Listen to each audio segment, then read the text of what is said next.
Po të hajt diçka e ëmbël, por je në një dietë? Kjo ëmbëlsira është fiks për ty. Nuk ka as miell, as sheqer të shtuar, as fryrës, as maja, është e gjitha shumë e shëndetshme dhe ka shumë proteinë. Duket e pabesueshme, por është e vërtet. Tani dëgjoni me vëmendje dhe mësojini si ta përgatisni dhe ju. Për brumin na duhen 2 vezë, 1 banane, dhe për ta ëmbëlsuar dhe pak më shumë, do t'i shtojmë pak mjalt. Dhe sipas meje, çdo ëmbëlsirë e mirë ka nevojë për pak kanellë. Unë për pak sa desharrova duhet të shtojmë dhe 1 avokado. Dhe po, avokadon duhet t'ia shtoni se s'bën sepse ndihmon që të trashet brumi.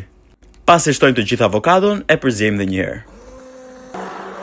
Dhe brumi duhet na duket kështu, do ta marrim dhe do ta shtrojmë në një tepsi me letër kuzhine ja kështu.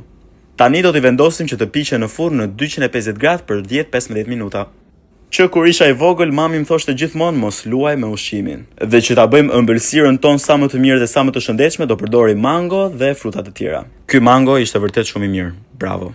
Me qëra fjala, shumë për jush që i shikoni videot e mia, i bëni like, i komentoni, por nuk më keni akoma follow. Pse nuk e shtypni butonin follow, ju lutem? Pasi ti kemi nxjerr nga furra, do t'i lëm 10 minuta që të ftohen dhe do t'i rendisim sipër njëra tjetrës si pancakes. Do t'i hedhim dhe pak mjalt përsipër dhe vendosim frutat. Unë sot kam përdorur manafera, boronica dhe mango, po ju mund të përdorni çfarëdo lloj frutash që dëshironi. Dhe ja ku e keni ëmbëlsirën gati. Pa shikojnë se sa i mirë duket dhe kur e mendon që nuk është bërë as me miell, as me sheqer të shtuar, as me fryrës, është e gjitha shumë e shëndetshme. Unë po ju them, ju ndaç më besoni, ndaç mos më besoni, por kjo është shumë e mirë. Më shkruani në komente a do e provoni dhe ju këtë recetë? Faleminderit që ndoqët videon, bashkë do shihni në videon e radhës. Ciao.